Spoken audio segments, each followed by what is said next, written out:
Praise the lord. ಕ್ರಿಸ್ತನಲ್ಲಿ ಪ್ರೀತಿಯುಳ್ಳ FIBA India ವೀಕ್ಷಕರೇ, ನಿಮ್ಮೆಲ್ಲರಿಗೂ ವಂದನೆಗಳು. ನನ್ನ ಹೆಸರು ದಾನಮ್. ಶಿವಮೊಗ್ಗ ಜಿಲ್ಲೆಯ ಭದ್ರಾವತಿ ನಗರದಲ್ಲಿ ವಾಸವಾಗಿದ್ದೇನೆ. ನನ್ನ ತಂದೆ ಪ್ರೇಮರಾವ್, ನನ್ನ ತಾಯಿ ಸುಗುಣಮ್ಮ. ನನ್ನ ಜೀವನವನ್ನು ಭದ್ರಾವತಿ ನಗರದ ಕ್ರಿಸ್ತನ ಸಭೆಯಲ್ಲಿ ನಾನು ಸಭೆಯ ಮೆಂಬರಾಗಿ ಸುಮಾರು ವರ್ಷಗಳಿಂದ ಚರ್ಚ್ಗೆ ಹಾಜರಾಗಿ ಚರ್ಚ್ನಲ್ಲಿ ದೈವ ಸಂದೇಶಕರು ನೀಡಿರ್ತಕ್ಕಂಥ ವಾಕ್ಯಗಳನ್ನು ಜೊತೆಗೆ ನಾನು ಹಾಡುಗಳನ್ನು ಹಾಡುತ್ತಾ ನನ್ನ ಜೀವನವನ್ನು ಸಾಗಿಸ್ಕೊಂಡು ಬರ್ತಿದ್ದೆ. ಬಾಲ್ಯ ವ್ಯವಸ್ಥೆಯಲ್ಲಿ, ಯೌವನಾವಸ್ಥೆಯಲ್ಲಿ ನಾನು ನನ್ನ ವೃತ್ತಿ ಜೀವನಕ್ಕೆ 1992ನೇ ಸಾಲಿನಲ್ಲಿ ಪೊಲೀಸ್ ಇಲಾಖೆಗೆ ಸೇರಿಕೊಂಡೆ. ಪ್ರಿಯರೇ, ತುಂಬ ಕಷ್ಟದ ದಿನಗಳಾಗಿತ್ತು. ಆ ದಿನಗಳಲ್ಲಿ ಒಂದು ಉದಾಹರಣೆಗೆ ನಾನು ಹೇಳಬೇಕಂದ್ರೆ, ನಮಗೆ ಇಂಟರ್ವ್ಯೂನಲ್ಲಿ ಸುಮಾರು ಒಂದು high jump, long jump, running, ಹೀಗೆ ಎಲ್ಲವನ್ನು ನಾವಲ್ಲಿ ಮಾಡಲೇಬೇಕಾಗಿತ್ತು. ಸೊ ಆಗ ನನಗೆ ನನ್ನ ತಂದೆಯಾದ ಯೇಸು ಕ್ರಿಸ್ತನ ಪ್ರಾರ್ಥನೆ ಬಲಗೊಳಿಸ್ತು ಅಂತ ಹೇಳಲಿಕ್ಕೆ ನಾನು ಇಚ್ಛೆ ಪಡ್ತೀನಿ. ಯಾಕೆ ಅಂದರೆ, ರನ್ನಿಂಗ್ ಮಾಡಿದೆ, ಲಾಂಗ್ ಜಂಪ್ ಮಾಡಿದೆ, ಶಾರ್ಟ್ ಪುಟ್ ಮಾಡಿದೆ, ಹೈ ಜಂಪ್ ನನಗೆ ಹಾರಕ್ಕೆ ಬರ್ತಿರ್ಲಿಲ್ಲ. ಸೊ ಆಗ 1 by 1 ಬರ್ತಾಯಿದ್ರು, ಹಾರ್ತಾಯಿದ್ರು, ಹೋಗ್ತಾಯಿದ್ರು. ಏನಪ್ಪ ಮಾಡೋದು, ನನಗೆ ಜಂಪ್ ಬರೋದಿಲ್ಲ.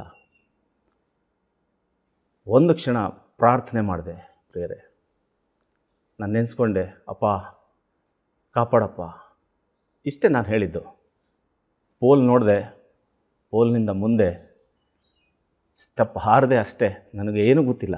ನನ್ನನ್ನು ಮುಂದೆ ಇರ್ತಕ್ಕಂಥ ಮಣ್ಣಿನ ಮರಳಲ್ಲಿ ಬಿದ್ದೆ. ಮರಳಲ್ಲಿ ಬಿದ್ದಂಗೆ ಆಗಲಿಲ್ಲ ನನಗೆ. ಒಂದು ಹೂವಿನ ಗುಚ್ಛದಲ್ಲಿ ತೊಗೊಂಡೋಗಿ ನನ್ನನ್ನು ಇಟ್ಟಂಗಾಯಿತು. ದಿಸ್ ಈಸ್ ಮೈ ಸಾಕ್ಷಿ ಅಂತ ನಾನು ಹೇಳಲಿಕ್ಕೆ ಇಚ್ಛೆಪಡ್ತೀನಿ. ಪ್ರಿಯರೇ, ನಾನು ನನ್ನ ಪ್ರತಿಯೊಂದು ಭಾಗದಲ್ಲೂ ಪ್ರಾರ್ಥನೆ ಬಿಟ್ಟು ನನಗೇನು ಗೊತ್ತಿಲ್ಲ. ಪ್ರಾರ್ಥನೆ ಒಂದೇ ಬಲವಾಗಿತ್ತು ನನಗೆ. ಅಂದರೆ ನನ್ನನ್ನು ತಗ್ಗಿಸ್ಕೊಂಡ್ರೆ ಮಾತ್ರ ನಾನು ಹೆಚ್ಚಿಸಲ್ಪಡ್ತೇನೆ ಅಂತ ನನ್ನ ವಾಕ್ಯವು ಏನು ಹೇಳುತ್ತೆ, ಅದರ ಪ್ರಕಾರ ನಾನು ಮುನ್ನಡ್ಕೊಂಡು ಬಂದೆ ಅಂತ ಹೇಳಲಿಕ್ಕೆ ಇಚ್ಛೆಪಡ್ತೀನಿ. ಪ್ರಿಯರೇ, ನನಗೆ ಹಿತೈಷಿಗಳು, ದೈವ ಸಂದೇಶಕರು ಆದಂತಹ ನಮ್ಮ ಭದ್ರಾವತಿ ನಗರದ ಶ್ರೀ ವಿಲಿಯಂ ಗಿಡಿಯೋನ್ ಅಯ್ಯನವರು ತುಂಬ ಒಳ್ಳೆಯ ಮಾರ್ಗದರ್ಶನ ನೀಡಿದರು. ಅವರು ವಾಕ್ಯಗಳನ್ನು ಕೇಳಿದ್ದೇನೆ. ಅವರು ಹಾಡುವಂಥ ಹಾಡುಗಳು ಇವತ್ತಿಗೂ ಸಹ ನಾನು ಹಾಡ್ತಾ ಇರ್ತೇನೆ. ಹೀಗೆ ನಾನು ಒಂದಷ್ಟು ಪೊಲೀಸ್ ಇಲಾಖೆಯಲ್ಲಿ ಕರ್ತವ್ಯ ನಿರ್ವಹಿಸುತ್ತಾ ಏನು ಆಗ್ತಾ ಇರುತ್ತೆ, ಅಲ್ಲಿಯ ಪ್ರಕರಣಗಳ ಯಾವ ರೀತಿ ಆಗ್ತಾ ಇರುತ್ತೆ, ಅಲ್ಲಿಯ ಜನಗಳ ಅಪರಾಧಿಗಳು, ಆರೋಪಗಳು ಯಾವ ರೀತಿ ಇರ್ತವೆ ಅನ್ನೋದನ್ನು ಗಮನಿಸ್ತಾ ಇದ್ದೆ. ಆಗ ನನಗೆ ತೋಚಿದ್ದು ಪ್ರಾರ್ಥನೆ ಮಾಡಬೇಕು. ಪ್ರಾರ್ಥನೆ ಇಲ್ಲದೆ ನಮಗೇನೂ ಸಾಧಿಸೋಕ್ಕೆ ಆಗುವುದಿಲ್ಲ, ಬಲಗೊಳ್ಳಲಿಕ್ಕೂ ಆಗೋದಿಲ್ಲ. ಉದಾಹರಣೆಗೆ, ನಾನು ಗಳಿಸಿರ್ತಕ್ಕಂಥ ಈ ಒಂದು ಪದಕಗಳು, ಈ ರಾಷ್ಟ್ರಪತಿ ಪದಕ, ಮಾನ್ಯ ಮುಖ್ಯಮಂತ್ರಿಗಳ ಚಿನ್ನದ ಪದಕ, ಇವೆಲ್ಲವೂ ನನ್ನ ತಂದೆ ಕೊಟ್ಟಿರ್ತಕ್ಕಂಥ ಫಲ, ನನ್ನ ಪ್ರಾರ್ಥನೆಯ ಬಲ ಅಂತ ಹೇಳೋಕ್ಕೆ ನಾನು ಇಚ್ಛೆಪಡ್ತೀನಿ. ಪ್ರಿಯರೇ, ಮೆರಿಟೋರಿಯಸ್, ಶ್ಲಾಘನೀಯವಾದಂತಹ ಪದಕವನ್ನು ಕೊಟ್ಟಿದ್ದಾರೆ. ನನಗೆ ಗೊತ್ತಿಲ್ಲ, ನಾನೇನು ಕರ್ತವ್ಯ ಮಾತ್ರ ಮಾಡ್ತಾಯಿದ್ದೆ. ನನ್ನ ವೃತ್ತಿಪರತೆಯನ್ನು ಮಾತ್ರ ಮಾಡ್ತಾಯಿದ್ದೆ. ನಾನು ಮೇಲಾಧಿಕಾರಿಗಳ ಆದೇಶವನ್ನು ಪಾಲಿಸ್ತಾ ಇದ್ದೆ. ಹೀಗೆ ನನ್ನ ಜೀವನದ ವೃತ್ತಿಪರತೆಯನ್ನು ಬೆಳೆಸ್ಕೊಂಡು ಬರ್ತಾ ಹಾಡುಗಳನ್ನು, ಒಂದಷ್ಟು ಸ್ತುತಿಗೀತೆಗಳನ್ನು ನಾನು ಹಾಡ್ತಾ ನನ್ನ ವೃತ್ತಿಪರತೆಯ ಜೊತೆಗೆ ಇದನ್ನು ಗಾಸ್ಪಲ್ಲ ಸಿಂಗರಾಗಿ ಹಾಡಬೇಕು ಅಂತ ನನ್ನ ಆಸೆ. ನನ್ನ ಬೆನ್ನ ಹಿಂದೆ ನನ್ನ ಧರ್ಮಪತ್ನಿ ಶೋಭಾವತಿ, ಶೀ ಈಸ್ ವೆರಿ ಗ್ರೇಟ್ ಅಂತ ಹೇಳಲಿಕ್ಕೆ ಇಚ್ಛೆಪಡ್ತೀನಿ. ತುಂಬ ಚರ್ಚ್ನಲ್ಲಿ ಪ್ರತಿಯೊಂದು ಭಾಗದಲ್ಲೂ ಆಕೆ ಭಾಗಿಯಾಗಿ ಪ್ರಾರ್ಥನಾ ಶಕ್ತಿ ಉಳ್ಳವಳಾಗಿದ್ದಾಳೆ. ಸೊ ಹೀಗೆ ಒಂದಷ್ಟು ಹಾಡುಗಳನ್ನು ಹಾಡಬೇಕು, ಬರೀಬೇಕು. ನಾನು ಏಸಪ್ಪ, ನನ್ನನ್ನು ಕಾಪಾಡು, ನನ್ನೆಲ್ಲ ಕಷ್ಟಗಳನ್ನು ತೀರಿಸು. ಪ್ರೀತಿಯಿಂದ ನನ್ನನ್ನು ಆಶ್ರಯಿಸಿದೆ ನೀನು. ಹೀಗೆ ಪದಗಳನ್ನು ಜೋಡಣೆಯ ಮುಖಾಂತರ ನಾನು ಬರೆಯುತ್ತಾ ಬಂದೆ. ಬರೆಯುತ್ತಾ ಪಾಪದ ಹೊರೆಯನ್ನು ಹೊತ್ತಿರತಕ್ಕಂಥ ನನ್ನನ್ನು ನೀವು ಕಾಪಾಡ್ತಾ ಇದೆಯಪ್ಪ. ನೀವು ಹೊತ್ತಿದ್ದೀರ, ನೀವು ಪಾಪದ ಭಾರವನ್ನು ಹೊತ್ತಿದ್ದೀರ, ನೀವು ಹೊರೆಯನ್ನು ಹೊತ್ತಿದ್ದೀರ ನೀವು. ಹೀಗೆ ನಾನು ಒಂದಷ್ಟು ಪದಬಂಧಗಳನ್ನು ಬರೆಯುತ್ತಾ ಹಾಡನ್ನು ಹಾಡ್ತಾಯಿದ್ದೀನಿ, ಗೀತೆಗಳನ್ನು ಹಾಡ್ತಾಯಿದ್ದೀನಿ. ಪ್ರಿಯರೇ, ನಾನು ಇವತ್ತು ಈ ದಿನ ನಿಮ್ಮ ಮುಂದೆ ಒಂದು ಹಾಡನ್ನು ಹಾಡಬೇಕು ಅಂತ ಇಷ್ಟಪಟ್ಟಿದ್ದೇನೆ. ಈ ಹಾಡನ್ನು ಯೇಸು ಕ್ರಿಸ್ತನು ಎಷ್ಟು ಪ್ರೀತಿಸ್ತಾರೆ ನಮ್ಮನ್ನು, ಆ ಪ್ರೀತಿನ ಯಾಕೆ ನಾವು ಕಾಣ್ಕೊಳ್ಳಲ್ಲ ಅಂತ ನಾನು ಯೋಚನೆ ಮಾಡ್ತಾ ನನ್ನ ಒಂದು ವೃತ್ತಿ ಸಮಯದಲ್ಲಿ ನಾನು ಕೂತ್ಕೊಂಡು ಒಂದು ಕರ್ತವ್ಯದಲ್ಲಿದ್ದಾಗ ಬರೆದಿರ್ತಕ್ಕಂಥ ಹಾಡು. ಯೇಸು ನನ್ನ ಪ್ರೀತಿಸಿದೆ. ಯೇಸು ನನ್ನ ಪ್ರೀತಿಸಿದೆ, ಆಶ್ರಯವೂ ಇಲ್ಲದಾಗ. ಯೇಸು ನನ್ನ ಪ್ರೀತಿಸಿದೆ, ಆಶ್ರಯವೂ ಇಲ್ಲದಾಗ. ನಿನ್ನ ಪ್ರಾರ್ಥನೆಯಿಂದ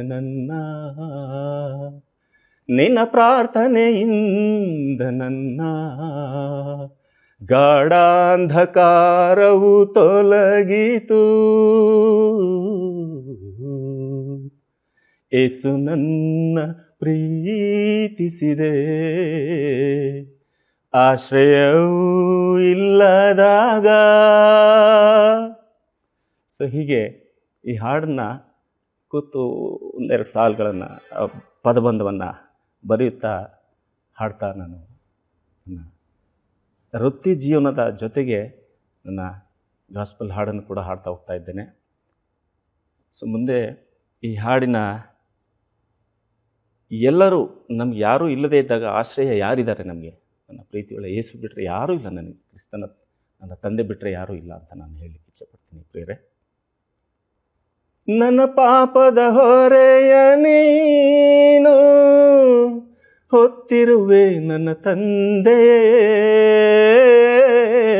ನನ್ನ ಪಾಪದ ಹೊರೆಯ ನೀನು ಹೊತ್ತಿರುವೆ ನನ್ನ ತಂದೆಯೇ. ಏಕಾಂಗಿಯಾದ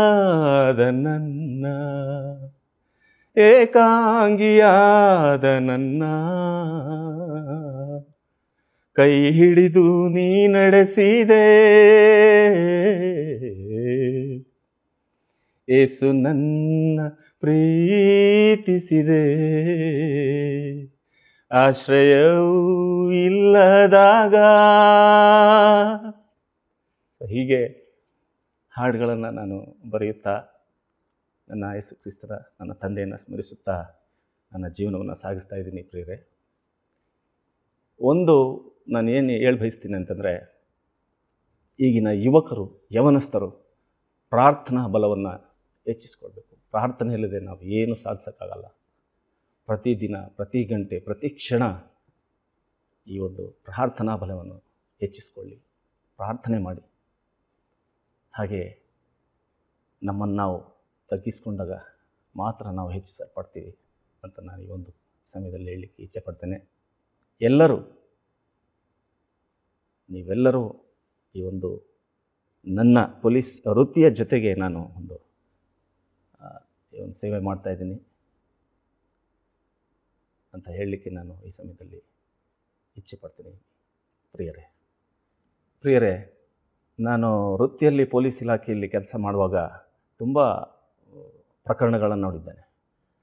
ಯವನಸ್ಥರಿಂದ ಹಿಡಿದು ವಯಸ್ಕರಿಂದ ಹಿಡಿದು ಪ್ರತಿಯೊಬ್ಬರೂ ಯಾವುದೋ ಒಂದು ಅಪರಾಧದಲ್ಲಿ ಅಪರಾಧಿಗಳಾಗಿದ್ದು ನಾನು ನೋಡಿದ್ದೇನೆ. ಪ್ರಿಯರೇ, ನಾನು ಉದಾಹರಣೆಗೆ ಪೊಲೀಸ್ ಠಾಣೆಯಲ್ಲಿ ಕರ್ತವ್ಯ ನಿರ್ವಹಿಸುವಾಗ ಒಂದು ರಾತ್ರಿ ಇಡೀ ನಾನು ಒಬ್ಬ ಆರೋಪಿ ಜೊತೆಗೆ ಮಾತಾಡಿದ್ದೇನೆ. ಅಂದರೆ ಆತ 357 ಅಂದರೆ ನಮ್ಮ IPC ಪ್ರಕಾರ ಕಳ್ಳತನ ಮಾಡಿ ಬಂದು ಠಾಣೆಗೆ ಬರ್ತಾರೆ. ನಾನು ಸೆಂಟ್ರಿ ಕರ್ತವ್ಯದಲ್ಲಿದ್ದಾಗ ಠಾಣೆಯಲ್ಲಿ ನಾನು ರಾತ್ರಿ ಪಾಳಿಯಲ್ಲಿ ಆತ ಬಂದು ನನ್ನ ಹತ್ರ ಇರ್ತಾನೆ. ನಾನು ಅವನನ್ನು ನಿದ್ದೆ ಮಾಡದೆ ನೋಡ್ಕೊಳ್ಳುವಂತಹ ಒಂದು ಕರ್ತವ್ಯ. ಅಂದರೆ ಅವನನ್ನು ಮಾತಾಡಿಸ್ತಾನೇ ಇರಬೇಕು. ಯಾವುದಾದ್ರು ಒಂದು ಮಾಹಿತಿ ಅಥವಾ ಏನೋ ಒಂದು ಮಾತಾಡ್ತಾನೇ ಇರಬೇಕಾಗಿತ್ತು. ಸೊ ಆತನೊಂದಿಗೆ ಮಾತಾಡ್ತಾ ತುಂಬ ಸಮಾಧಾನವಾಗಿ ಅವನನ್ನು ಮಾತಾಡುವಾಗ ಅವನು ಯಾವುದೋ ಒಂದು, ಸರ್, ಎಷ್ಟೋ ಜನ ಪೊಲೀಸರನ್ನ ನಾನು ನೋಡಿದ್ದೇನೆ, ತುಂಬ ಚೆನ್ನಾಗಿ ತುಂಬ ಸ್ಮೂತಾಗಿ ಮಾತಾಡ್ತೀರಾ ಸರ್ ಅಲ್ಲಪ್ಪ, ನೀನು ಏನು ಮಾಡಿ ಬಂದಿದೆಯಾ, ಏನಕ್ಕೆ ಕಳ್ತನ ಮಾಡಿದೆ ನೀನು?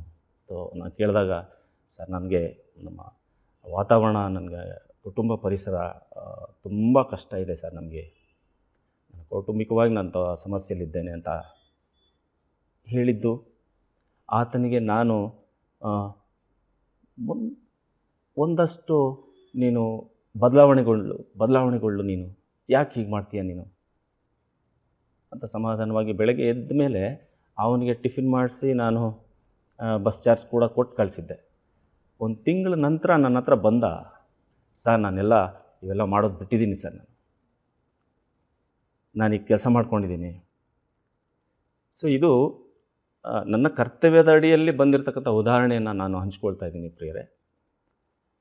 ಸೊ ಹೀಗೆ ನಾನು ಒಂದಷ್ಟು ಹಾಡುಗಳನ್ನು ಬರೆಯುತ್ತಾ ನನ್ನ ವೃತ್ತಿಯಲ್ಲಿ ಪ್ರಮೋಷನ್ ಕೂಡ ಆಯಿತು. ನನಗೆ ಹೆಡ್ ಕಾನ್ಸ್ಟೇಬಲ್ ಆದೆ, ಹೆಡ್ ಕಾನ್ಸ್ಟೇಬಲಿಂದ ASI ಆದೆ, ASIಯಿಂದ ಸಬ್ ಇನ್ಸ್ಪೆಕ್ಟರ್ ಆಗಿ ನಾನು ಸುಮಾರು 31 ವರ್ಷಗಳ ಕಾಲ ನಾನು ಪೊಲೀಸ್ ಇಲಾಖೆಯಲ್ಲಿ ನನ್ನ ವೃತ್ತಿಯನ್ನು ಸಾಗಿಸಿಕೊಂಡು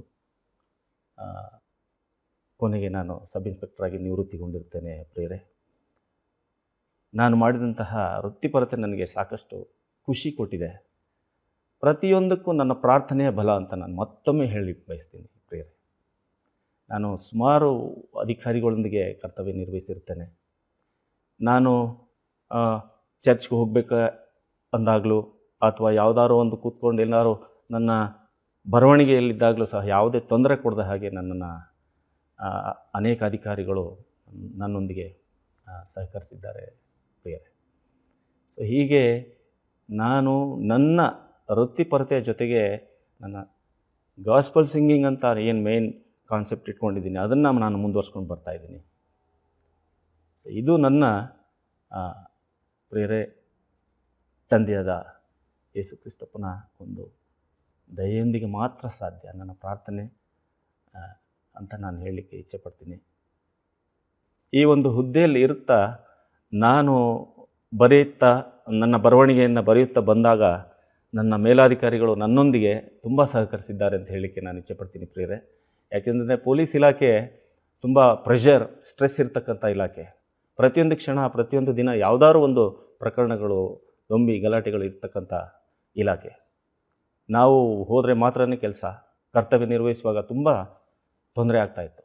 ಸೊ ಅಂಥದ್ರಲ್ಲೂ ಸಹ ನನಗೆ ಈ ಒಂದು ನನ್ನ ಕ್ರಿಸ್ತನ ಗೀತೆಗಳನ್ನಾಗಿರ್ಬೋದು ಅಥವಾ ನಾನು ಏನು ಅಂದ್ಕೊಂಡಿದ್ದೀನಿ ಅದು ನನಗೆ ಫಲ ಸಿಗ್ತಿತ್ತು. ಇದೆಲ್ಲ ಆಗಲಿಕ್ಕೆ ನನ್ನ ಪ್ರಾರ್ಥನೆಯ ಬಲ ನನಗೆ ಅಂತ ನಾನು ಹೇಳಲಿಕ್ಕೆ ನಾನು ಈ ಸಂದರ್ಭದಲ್ಲಿ ಮತ್ತೊಮ್ಮೆ ನಾನು ಹೆಚ್ಚಿಸ್ತೇನೆ. ಪ್ರಿಯರೇ, ನಿಮ್ಮೆಲ್ಲರಿಗೂ ನನ್ನ ವಂದನೆಗಳನ್ನು ಸಲ್ಲಿಸಲಿಕ್ಕೆ ಇಚ್ಛೆಪಡ್ತೇನೆ. ಫೀಬಾ ಇಂಡಿಯಾ ವತಿಯಿಂದ ನೀವೆಲ್ಲ ವೀಕ್ಷಣೆ ಮಾಡ್ತಾಯಿದ್ದೀರಾ. ನಿಮ್ಮೆಲ್ಲರಿಗೂ ನನ್ನ ವಂದನೆಗಳನ್ನ ಸಲ್ಲಿಸ್ತೀನಿ. ನಮಸ್ಕಾರ.